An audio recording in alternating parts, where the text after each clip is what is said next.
Victoire du FC Barcelone ce soir sur le score de 2-1. Ça a été un match très compliqué. On va revenir évidemment sur le match. Alors, un match qu'on attendait évidemment particulièrement parce que le Barça devait gagner les 3 matchs restants pour viser le top 8 en marquant beaucoup de buts, hein. Le goal average est super important. Donc là, il y a eu victoire 2-1, mais franchement, en sortant du match, j'étais pas super rassuré parce que honnêtement, on n'a pas vu un grand match. Parce que déjà, Francfort est venu un petit peu avec une volonté de défendre très bas, en bloc hyper bas, 5 derrière, avec 4 milieux et un attaquant, en gagnant énormément de temps, en provoquant énormément de fautes, surtout en première mi-temps. Et franchement, le match n'était pas super plaisant à voir. Pourtant, le Barça avait plutôt bien commencé en termes de contre-pressing, c'est-à-dire qu'à chaque fois que le Barça perdait le ballon, il le récupérait très rapidement. Et ça, c'était quelque chose qu'on avait vu lors des 20 premières minutes, qui était super plaisant à voir côté FC Barcelone. Et on l'a vu, malgré tout, on l'a payé sur une seule situation. Il a fallu d'une occasion pour Francfort pour qu'une transition soit tout simplement, concrétisée par l'équipe allemande. Pourtant, globalement, tu as une perte de balle au début de l'action, franchement, on doit faire beaucoup mieux. Je crois que c'est Yamal qui perd le ballon. Ensuite, tu as Gérard Martin qui fait le mauvais, qui n'arrive pas à arrêter le ballon et ensuite Baldé un petit peu en retard. Et ensuite Knof, marque le but, hein, Joan Garcia ne peut rien faire. Et là, tu es un peu frustré parce que tu crées pas beaucoup de situations. La première mi-temps avec ballon est vraiment mauvaise, hein, côté Barça. La première mi-temps avec ballon, elle est désastreuse. Je crois que c'est le record de la saison pour une mi-temps où il y a eu des pertes de balles. Lamine Yamal a perdu 17 ballons en première mi-temps. C'est un record pour lui. C'est dire qu'il a raté son match techniquement. Le Barça a raté son match concernant les passes, on va dire, de qualité, rapides, dans les zones intéressantes. Et ça, c'était franchement très frustrant, surtout en première mi-temps. Donc on l'a vu, Fermín Lopez était titularisé en 10 et il est passé un petit peu à côté parce que honnêtement, on attendait beaucoup plus de lui. C'est un joueur qui a énormément de qualité, mais qui lorsqu'il faut enchaîner, parfois, eh bien, il n'y arrive pas. D'ailleurs, il était attendu parce qu'il avait fait une rentrée cataclysmique lors du match contre le Real Betis. Là, il était titularisé, donc lui a donné un petit peu de confiance. On avait continué avec la position d'Eric Garcia en 6. Et honnêtement, le meilleur joueur du match, pour moi, limite, c'est Eric Garcia, encore une fois, parce qu'il est partout pour colmater les brèches, pour être à la récup, parfois même en numéro 10 limite. Franchement, c'était absolument «ridicule» entre guillemets parce que Eric Garcia, pour moi, encore une fois, auteur d'une immense performance et c'est la Ligue des Champions. Donc tu es déçu parce que tu arrives à la mi-temps, tu es mené au score, tu es mené sur le score de 1-0, tu rien montré. À Lewandowski, waouh, un Robert Lewandowski, les gars, honnêtement, c'est compliqué à voir. C'est compliqué parce qu'il est incapable de créer des situations. Limite, il te détruit, en fait, des situations. Il est trop rigide, il gagne quasiment aucun duel de la tête.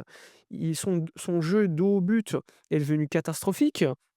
Alors c'est vrai qu'il y avait peu d'espace, hein, pour le Barça parce que, comme je vous l'ai dit, Francfort défendait ultra bas et avec 5 joueurs sur la dernière ligne. D'ailleurs, Yamal était systématiquement pris par deux trois joueurs, donc en théorie, ça te permet de libérer d'autres joueurs à l'autre côté. Bien finalement, on n'arrivait pas à profiter de cela, que ça soit par le côté gauche où ça manquait de l'amplitude parce que Rafinha est un joueur qui est véritablement très libre, qui est capable d'être dans l'axe, limite côté droit, côté de Lamine parfois et rarement côté gauche. Donc il y avait un problème d'amplitude quand tu fais face à des blocs bas comme ça. Je pense que Flick a travaillé le match comme si en face, ça allait être une équipe qui allait jouer au ballon parce que Francfort, c'est une équipe de Bundesliga. On se dit: «Ça va jouer au ballon, ça va jouer offensif, ça va pas forcément défendre super bas», comme ils l'ont fait.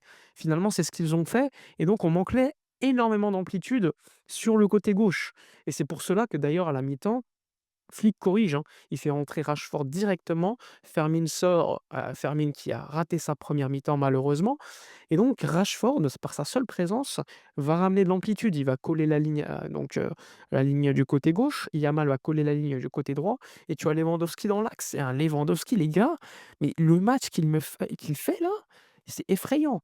Il ferait peur à des enfants, je suis désolé. Il est catastrophique, il passe à côté de son match. Il y a une situation en deuxième mi-temps où franchement, il met la passe à Rashford, mais honnêtement, normalement, il doit tirer, mais il est tellement lent qu'il perd toute l'avance qu'il avait et ça, c'est franchement, chiant à voir, en fait et d'ailleurs, il y a une autre situation où c'est la première situation de Rashford. Il tente une passe compliquée pour Rafinha, alors qu'il doit la mettre soit à Yamal, qui est tout seul, soit il doit frapper et ça, c'est quelque chose qui est franchement marquant. Tu manques de caractère ou quoi? Frappe au but, tu as une situation de but. Et franchement, ça m'énerve. Ça m'énerve, manque de prise de responsabilité. On l'a vu, Yamal perdait énormément de ballons. Il y avait un vrai bon un bloc de Francfort face à lui et Lewandowski était complètement nul. J'ai jamais vu Lewandowski aussi nul et croyez-moi, on l'a vu des matchs de Robert Lewandowski où il était nul, hein. La rentrée de Ferran Torres a amélioré énormément de choses. Il est beaucoup plus mobile, il attaque l'espace, son jeu de haut but était largement plus intéressant et vous voyez, il y a eu des situations où il a clairement, avec son dynamisme, apporté beaucoup de choses.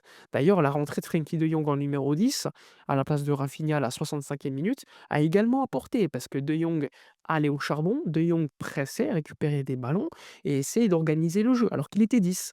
Et ça, c'était franchement à noter. La rentrée de Jong a été super intéressante. Pourtant, c'est pas forcément un poste qu'il maîtrise totalement. Il a pas l'habitude de jouer à ce poste-là et honnêtement, j'ai été agréablement surpris par son sa rentrée en jeu. Sinon, il faut noter que le Barça revient dans le match sur 2 coups de pied arrêtés. Alors, c'est vrai que ça compte, on va pas le retirer, mais tu te dis pas que le Barça va revenir dans un match grâce à un coup de pied arrêté, encore moins 2. Et pour le coup, ça vient, encore une fois Rashford, ce fameux centre-là, ce petit centre un petit peu brossé qui va à l'intérieur dans les 5 m 50 du gardien, ça passe quasiment tout le temps. Je crois qu'il l'avait fait contre le Celta Vigo, là il le refait, il l'a fait plusieurs fois et là ça remarche et franchement, c'est une qualité hyper intéressante que Rashford a parce que ça t'amène une qualité de passe comme Rafinha d'ailleurs quelques minutes plus tard va essayer la même chose et ça passe pas loin et ça c'est quelque chose de plaisant. Et il faut souligner également l'attaque, de Koundé qui est franchement super intéressant sur le premier but où il attaque l'espace, il te met la tête plongeante, c'est l'égalisation et honnêtement au 1-1 je me dis: «Le Barça va remonter le match» parce que clairement le Barça était déjà en train de pousser, ils sont rentrés en deuxième mi-temps avec beaucoup plus d'intensité, c'était beaucoup plus intéressant et ensuite, il y a eu le 2-1 qui a quasiment, juste 3 minutes après, hein, et cette fois-ci, encore une fois, c'est un coup de pied arrêté joué à 2, un centre de Lamine Yamal pour une tête un peu bizarre de Koundé et elle va petit filet tout doucement et ça fait le 2-1 et à partir de ce moment-là, on était un petit peu tranquille parce que Francfort, ils sont bien sympas, hein. Ça va, provoquer des fautes, ça gagne du temps, mais honnêtement, il y a eu quoi? Aucune situation legit. Il y a eu des situations, mais tout le temps hors jeu, tout le temps hors jeu et donc ça, c'était quelque chose qu'il fallait noter parce que le Barça défend très haut, on le sait, par moments, l'alignement n'était pas vraiment optimal parce qu'on l'a vu à un moment donné, l'arbitre il siffle un hors-jeu, peut-être qu'il n'y avait pas hors-jeu, Joan Garcia fait quand même la parade, mais honnêtement, le pressing en première mi-temps, le contre-pressing était vachement plaisant et pourtant lorsqu'on a mené à 2-1, le pressing a quand même diminué. En tout cas, je pense que malheureusement, on le voit de plus en plus dans les matchs de football européen, quand tu mènes, tu as tendance à, te replier beaucoup plus. On l'a vu avec le Celta Vigo ce week-end. Ils gagnaient contre le Real à 10 contre 11. Ils mènent 1-0 et ben, ils vont quand même jouer beaucoup plus bas. Parce que c'est aussi ça, malheureusement, le football européen d'aujourd'hui, c'est qu'on s'adapte beaucoup. Les styles de jeu sont véritablement changeants selon le résultat, selon le tempo du match. Et bon, le Barça jouait beaucoup plus bas, je trouve, à la fin du match, même si en théorie, on était quand même dominant. On n'a pas créé beaucoup de situations. Il y a eu des situations honnêtement, ça passe pas loin, quoi. Tu dirais, il suffit d'un pied de théâtre, il suffit à un moment donné, c'est une frappe de Ferran Torres, il y a une frappe de Rafinha, je ne vous ai pas évoqué, qui était trop centrée, mais si elle est cadrée sur un côté, il y a but à mon avis. Bref, le Barça était supérieur à l'équipe de Francfort, c'est pas le débat. Moi, ce qui me dérange un petit peu, c'est qu'on n'a pas vu énormément de situations, par exemple, en première mi-temps. Pedri a fait des gestes techniques comme d'habitude, il court, il presse, il récupère les ballons, mais c'était pas un grand Pedri non plus dans la création, je trouve. Et un Lewandowski qui a complètement loupé son match. À la fin, tu fais rentrer Christensen, tu fais rentrer Rooney Bardghji un petit peu, mais bon, tu leur donnes pas beaucoup de temps de jeu. Honnêtement, pour moi, mon MVP, bon, Koundé met les 2 buts, OK, mais mon MVP, c'est Eric Garcia. Eric Garcia qui, encore une fois, à la récupération était un petit peu partout, mais je vais quand même revenir sur une situation parce qu'on m'a beaucoup, demandé. À un moment donné, Eric Garcia, en première mi-temps, il met un petit coup, un peu très haut, mais je crois que c'est sur Shaibi et il prend pas de carton. Alors il faut le savoir, pour moi, quand j'ai vu l'action, quand tu le vois à vitesse réelle, c'est pas un rouge. Ça c'est pas un rouge parce que certes, il y a contact super haut, mais il ne va pas avec la plante du pied et pas de manière assez agressive pour mettre un check VAR et un rouge et donc, comme vous le savez, le VAR quand tu l'appelles, c'est pour un rouge. Si tu estimes que c'est un jaune, tu ne l'appliques pas, le VAR n'intervient pas. C'est pour ça qu'il n'a pas eu de carton. Pour autant, il y a eu également un deuxième jaune qui n'a pas été donné à Knof, l'attaquant de Francfort qui a eu beaucoup de chance parce qu'il avait pris un carton jaune en première mi-temps et dès la 45-46e minute, je crois, il te met un gigantesque pisotone sur le pied, je crois, de Gérard Martin.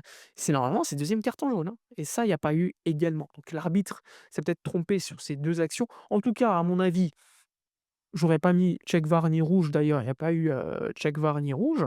Movistar Espagne, j'ai regardé le match dessus, ont également été d'accord avec cela et pour Knof, il a eu chaud aussi. Knof, il aurait pu avoir un rouge, ça aurait pas été scandaleux. En tout cas, le Barça s'en sort avec une victoire 2-1, une victoire qui n'est pas rassurante, mais qui est quand même importante parce que tu prends 3 points, tu gagnes de l'argent avec cette victoire. Mais honnêtement, le top 8, hein, c'est de moins en moins probable, hein, parce qu'il y a beaucoup d'équipes à 10 points, le goal average n'est pas super. Il faudrait vraiment marquer énormément de buts contre Prague, à l'extérieur sans Yamal qui sera suspendu parce qu'il a pris un carton jaune. Il faudra marquer évidemment beaucoup de buts contre Copenhague, donc c'est pas rassurant. Après, encore une fois, en théorie, si tu finis 9e, 10e, tu joues 2 matchs de plus, mais à l'extérieur pour le premier, le retour à domicile contre une équipe censée être 23 ou 24e, tu dois gagner. Tu dois gagner tout simplement. Donc évidemment, on est ravi du résultat, mais pas super ravi du jeu. Pour autant, tu continues ta dynamique positive en termes de résultats et ça, c'est important. Voilà pour le débrief de la soirée. Dites-moi dans les commentaires votre avis. Likez, commentez, partagez. Moi, je vous dis à la prochaine et d'ici là, comme d'habitude, portez-vous bien.